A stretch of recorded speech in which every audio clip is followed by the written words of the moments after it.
Welcome to the Come Up Starter Kit, guys. My name is Shankar, and I have a very special guest with me today, Sally Cheng, who is a talent acquisition consultant. Today, I've brought on Sally, guys, to give us a bit of an insight about her career journey and to discuss her job seeker tips around for people who are facing issues around their interviews. So, thank you so much, Sally, for finding the time, especially through these unprecedented times. Thank you. Lovely to be here. Wonderful. And how are you? Hello, everyone. I'm going to jump right into it, Sally. Sure. How are you coping with the new way of life and working from home? New way of life and restrictions is obviously a bit hard. It's surprising how, as much as I like staying at home, when you're being told that you have to stay at home, your mindset kind of changes. And you're like, I don't think I'm comfortable with it. With working from home, it's something that's, I guess, pretty familiar to me. I've done it for quite a while now, especially having children. You need that, work-life balance. It's hard at the start because you need to get organized and you need to from home. But once you have that in place and you've been doing it for a while, it just becomes the new normal, really. Yeah, very good. Okay, good. And what's your golden nugget to staying sane? I have a lot. All right, let's hear them. All right, so I think you really need to, adjust your expectations to suit the current situation. I think that's, very important. You shouldn't think that, the expectations are the same because they're not. But some things you just throw completely out the window. Yeah. You need to understand that, change is happening a lot faster now as well than before. So, you need to just acknowledge that it's the way it's going to be. Yeah. And also acknowledge that some things you don't have control over anymore. I'm really passionate about mental health issues. Having gone through my own personal experiences, I think, it's something that, you really need to think about all the time and understand if you're being affected by it at any stage. And then, one thing I find really helpful is the idea of finding discomfort. Oh no, finding comfort and discomfort. Okay. You're going to have to edit that. Yeah, right. Okay. Finding comfort and discomfort. Yes. Yeah, right. How did you come about that? What made you sort of, come to terms with that?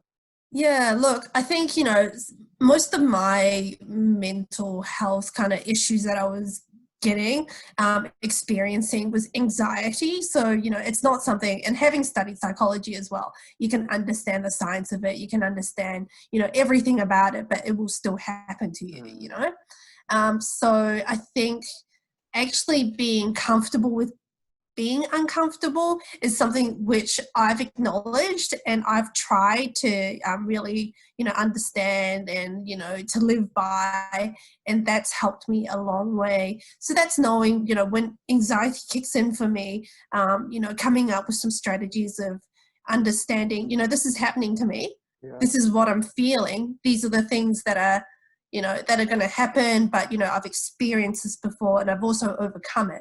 But so how am I going to overcome it maybe faster? How can I be in this discomfort and still be all right? Because, you have to live through it. And I think, doing that really helped.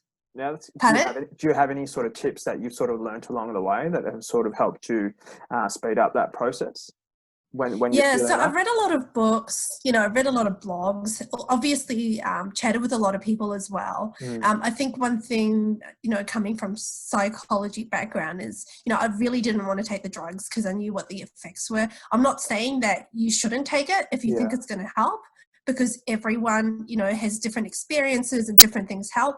But I wanted to avoid that path. So I looked for different ways of how I can kind of try and understand and help myself in that situation so that I wouldn't have to, take the drugs. Yeah. And I think reading, talking to a lot of people and actually, understanding the changes. So when I get anxious, I will first ask myself, well, what is it that I'm feeling? What is it different? Is my heart rate up? Do I feel like I can't breathe? Do I feel like everything's closing in on me? So first, understanding what changes are happening physiologically in my body, Yeah. and then trying to calm those, which has helped. Yeah, Nice. like I'm a lot better now. Yeah, very good. It's weird to say. Okay, very good. All right, so let's start off with your journey. Yep. What was your very first job? Okay, so if you're talking about my very first job, it was working at a canteen at my high school while I was studying there. Really? While you're studying there? Yeah, while I was a student. That's what they did, like old school style. Don't ask me how. Let's teach that question. But yeah, working at the school canteen. Right. If you're talking about, like HR wise, it would be a recruitment consultant at a recruitment agency. Yeah, okay. And that's where you sort of cut your teeth in the recruitment world. Yep. And what made you want to get into the talent acquisition space or the recruitment I think space? it was, so while I was studying organisational development at uni. Yeah. And I think, this topic really, I guess, resonated with me. People spend so much of their time at work. It's such a big part of their lives. I wanted to get into talent acquisition so that I could, I guess, help them or assist people or influence them to how they can make that part of their life great. Yeah, nice. I like that answer. All right. So I guess the last one, what do you like or what do you love about talent acquisition? Would that be it? So what do I love? I think it's getting to know like lots of people, chatting to them.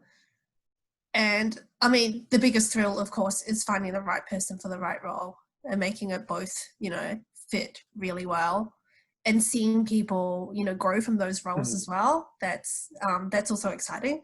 I mean, there's lots of people that I would have placed in roles and I would bump into them, or I would, keep in contact with them, and then they would have moved into, different and bigger, better things. And so that's amazing.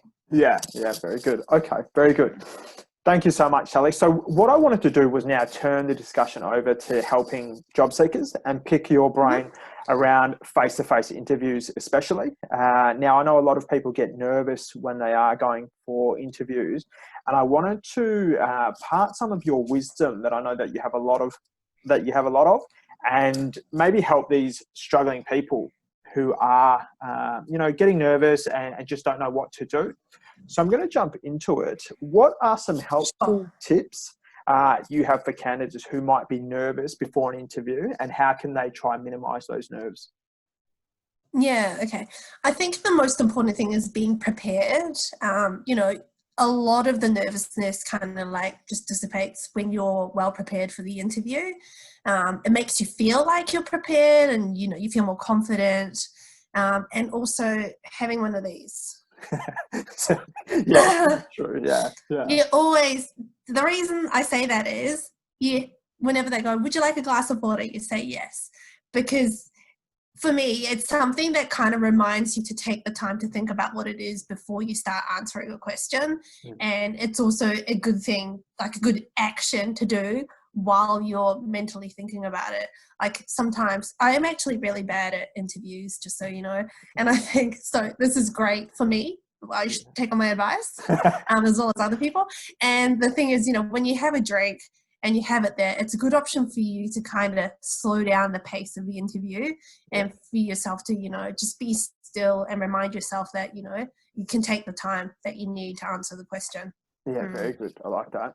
And what is your expectation for candidates regarding, especially what they wear to an interview? Is there sort of any strict guidelines that you have around that? Yeah, I don't think there's any strict guidelines. Obviously suitable for what you're applying for. I mean, you wouldn't rock up in a suit and tie if you're going for like a pick and pack a job, just an example. And, if you're not sure, then just ask. That's the easiest thing to do. Yeah, 100%. Just make sure you clarify with the recruiter what is expected. Yes. So yeah. And is it okay for a candidate to bring in their resume during the interview and use it as a prompt whilst they are being interviewed? Yes, definitely. And that would not be the only thing that I would suggest you bring in if you are if you feel like you need something now. Like if you think about an interview, it's such a funny concept, really. You have an hour between two parties to figure out whether they are suitable for each other. That's a very short time, right? Yeah. So the candidate is kind of like expected to run through everything that they've done in their career, what their skills and experiences are, how they're going to, how they've dealt with certain situations that they might face in this new role in the past, and explain it. They might have to think about how they're going to transfer their skills to this new role. So, it's an hour. You have to give all this information, and that's what they're after. So having something in writing, I think, is perfectly acceptable, and it will actually help you to explain or why you're the best candidate for this job. I mean, I don't expect someone to come in an hour and just off the top of their heads tell me what it is. It's actually better if they don't. If they're prepared and they know what it is that they want to tell me, their skills and experiences, and why they would be a good fit for the job. If they have it on a piece of paper, they're being prepared, they know what they're doing, and they can tell me exactly what it is that I want to know. I don't have any issues with that. Yeah, nice. I like that. Okay, very good. And how early do you think a candidate should arrive to an interview? And this is now going back to normal times when, it's face-to-face. Yeah. Normal times. So let's do normal times first, and then we can do the online one. Okay. I think that's still important as well. Yeah. So I would suggest, 15 minutes to the location where the interview is going to be. Yeah. Not necessarily in the office or reception. I'd suggest then going into the office or reception or wherever the location might be 5 minutes beforehand. I think, you want to make sure you have the right location so that you feel a bit calm and, get yourself prepared as well. But you don't want to be sitting in the reception for 15 minutes either, because that's a very nerve-wracking kind of, place for you to be before an interview. And sometimes, if for whatever reason the interviewer might be late, then you'll be sitting in that reception for maybe up to half an hour. Yeah. That's a little awkward, you know, that happens, unfortunately. And also, if you're like me, you probably want to go to the bathroom before the interview. So get there early, find one, go, and then be prepared. Yes, so true. What about online? Okay, so online, I think it's important to log into whatever system that you're going to be, what platform you're going to be interviewing on. Make sure that your sound and your video is working. Find a place that you're going to be conducting this interview as well to make sure that you get the right lighting and that you look the best, so people can see you, see your face, and then log in to make sure probably about 5 minutes early, just the same as a normal interview, to make sure that the connection works and you're all good. Yeah, very good. Okay, good advice. And so the next question, when you ask the candidate, tell me more about yourself in an interview, what is it that you are looking for, especially from this candidate? All right, so I really don't like this question. Okay, yeah, good. Don't like asking it, and I absolutely hate answering it. Yeah. But, this is a common question, and I'd say 99% of the time you will get asked this. Yeah. So you might as well, think about how you're going to answer it and prepare your answer so that you're ready for it. I think it's important to think about, well, why are they asking this question, What is it they're trying to find out from you? Mostly it's an icebreaker, apparently. Yeah. Apparently. And, they want to hear about a summary of your career from your point of view as well. So basically they want to hear from you, your resume, but, make sure it's short.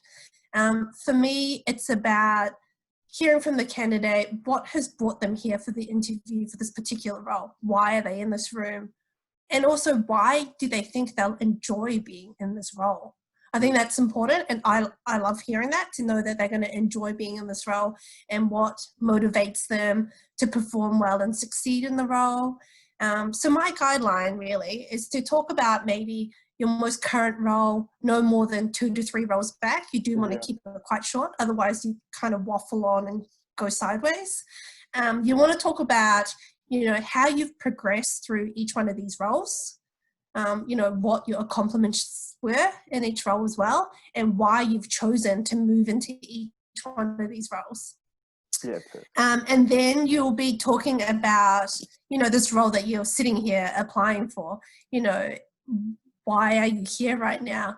What goals have brought you there in that day, and why do you think it fits in with what you're trying to achieve in your career?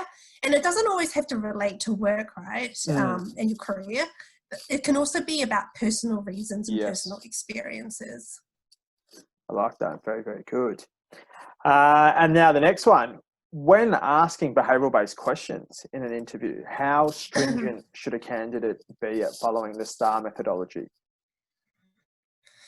Okay, that's an interesting one. So I think, everyone's different, and you got to find the way that works best for you. Yeah. So if you're comfortable answering questions in another way, then go ahead and keep doing what you're good at, because that's the best way to present yourself.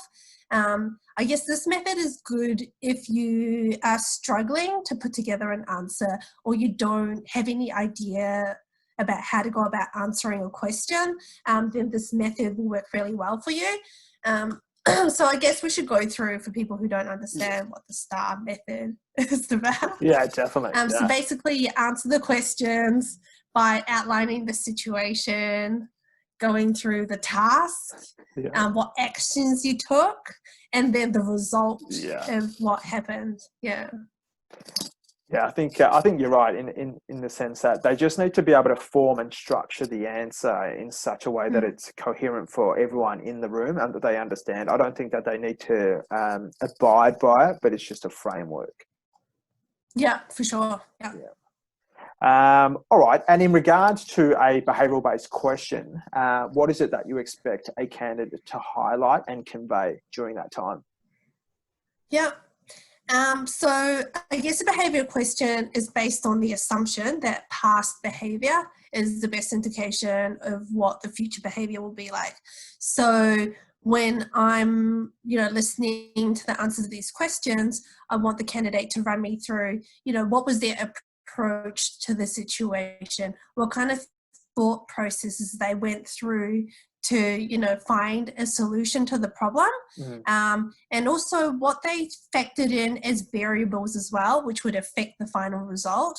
I think the way of how they approach a situation and a problem is very insightful compared to, I went from this to this and, that was it.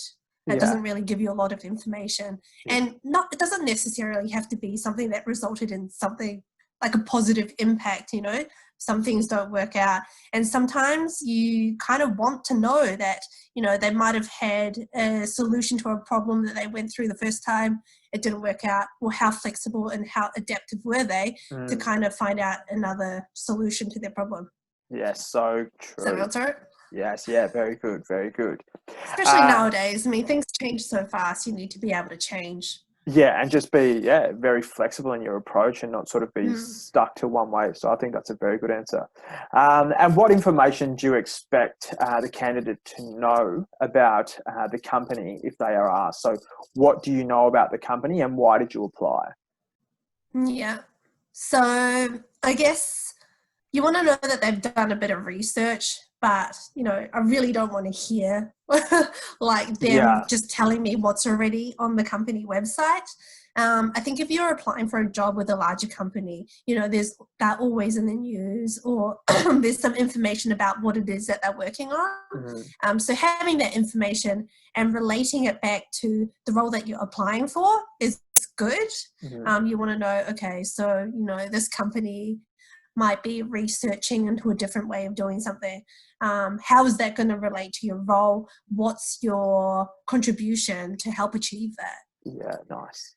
And once again, it can be personal as well.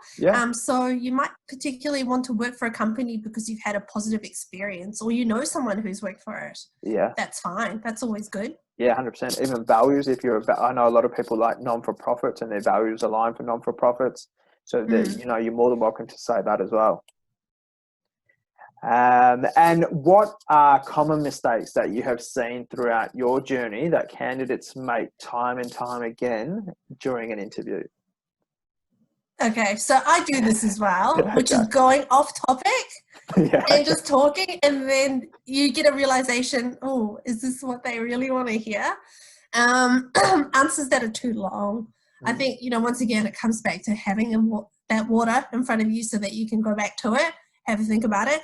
And, I've also had an interview recently where the candidate started saying, well, I've got this example. Is this relatable? Did you want me to use this? So asking them, like flipping it back and saying, is it fine if I use this example? Is this what you're looking for?